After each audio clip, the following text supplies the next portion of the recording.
Hello guys, आप सभी का स्वागत है आपके अपने YouTube channel mathematics teaching centre पर। दोस्तों, मैं हूं कन्हैया कुमार। अभी एक हम लोग एक्सरसाइज 3 क्लास 10th के दो चर वाले रैखिक समीकरण में दो गो समीकरण का तुलना करके जो डिसीजन आता है आपका A1 A2 B1 B2 C1 C2, उसी को हम लोग यहाँ देखने वाले हैं। करें शुरू। देखिए, बहुत बढ़िया चीज है, ध्यान रखिएगा इसको। आपका कंसेप्ट है, जैसे मान लीजिए आपका एक समीकरण है क्या A1x। पहले इतना बता दीजिए आप यहाँ कि दो चर वाला रैखिक समीकरण का जो भाई मानक रूप होता है, स्टैंडर्ड फॉर्म, वो क्या होता है? ax प्लस by प्लस सी बराबर 0। इसको सुंदर सा बक्सा में बढ़िया सा यहाँ ढक के रख लीजिए। ये b है, ध्यान रखिएगा। ax प्लस by प्लस सी बराबर 0, ये क्या है? दो चर वाले रैखिक समीकरण का मानक रूप है, ठीक है ना। चलिए, तो दो को समीकरण है तो दोनों को जब एक जैसा लिखेंगे तो पता चलेगा जी। इसलिए हम लोग को क्या करना होगा, यहाँ A1 B1 C1 A2 B2 C2। ऐसा नहीं करिएगा X1 Y1 कर दीजिएगा, X Y तो सेम रहेगा जी, दो को चर है तो क्या हो जाएगा? A1X plus B1Y plus C1 बराबर आपका इधर 0 हुआ। एक समीकरण ये हुआ ना। और फिर से आपका दूसरा जो होगा A2X प्लस B2Y, यहाँ इंटू है, ध्यान रखिएगा। A2X plus B2Y plus C2 बराबर आपका 0। ये क्या है? समीकरण 2। इसी दोनों में क्या करना है हम लोग को? तुलना करना है भाई। क्या करना है? तुलना, मतलब कंपेयर करना है, ठीक है ना।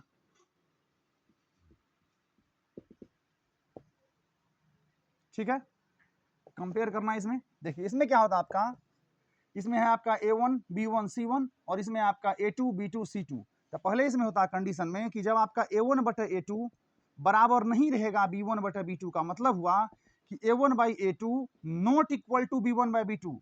तो इस कंडीशन में इसका जो हल होगा वो केवल एक हल होगा। समझ रहे हैं? एक हल होगा, जिसको हम लोग क्या कहते हैं? अद्वितीय हल। क्या कहते हैं भाई? अद्वितीय हल कहते हैं, ठीक है। और जब इसका ग्राफ देखिएगा, क्या बोल रहे हैं? ग्राफ। जब इसका ग्राफ देखिएगा, इसका ग्राफ आएगा आपको प्रतिच्छेदी, मतलब इंटरसेक्ट करेगा एक दूसरे को। पहले समीकरण का मान लीजिए ग्राफ ये है और दूसरे समीकरण का ग्राफ ये है, ठीक है ना। एक पॉइंट पे कटेगा, यही मान लीजिए पॉइंट आपका P हो गया, ठीक है ना। इसका जो ग्राफ होगा सो इस टाइप से होगा। समझ में आ रहा है ना। चलिए, जब इसका दूसरा देखें तो दूसरा में आपका हो जाएगा A1 by A2 equal to B1 by B2 होता है भाई, और नॉट इक्वल टू होता है C1 बाई C2। मात्र 3 ही कंडीशन होता है, ज्यादा पैनिक होने वाली बात नहीं है इसमें। पहले क्या देखा आपने कि A1 by A2 not equal था B1 बाई B2 का, इसका हल होता था क्या? केवल एक हल। और इसका हम लोग कह सकते दूसरे भाषा में कि अद्वितीय हल, यूनिक सॉल्यूशन होगा।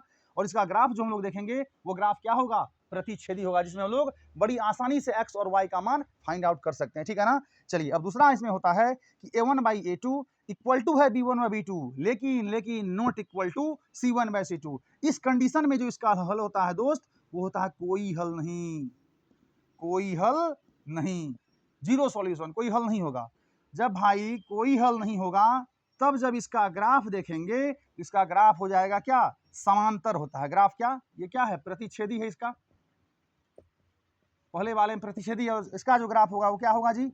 समांतर कहिए आप, या नहीं तो समानांतर कहिए, मतलब इस टाइप से होगा ग्राफ। एक समीकरण का ये है, दूसरा समीकरण का ये है ग्राफ। पहले वाले में प्रतिच्छेदी और दूसरे वाले में क्या होगा? पैरेलल, अर्थात समानांतर, ठीक है ना।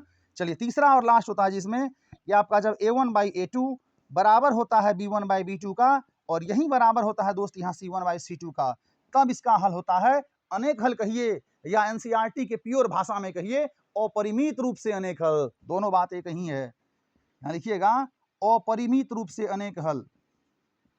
अपरिमित रूप से अनेक हल। क्या लिखें? अपरिमित रूप से अनेक हल। जब दोस्त इसका फिर ग्राफ देखें तो इसका जो ग्राफ आपका होगा वो समपाती होगा। क्या बोले जी? समपाती। समपाती का मतलब होता है कि जब ये समीकरण 1 का ग्राफ इधर गया तो समीकरण 2 का जो ग्राफ होगा इसी पे होगा। ये आपका हो गया समीकरण 2 का ग्राफ। समझ में आया?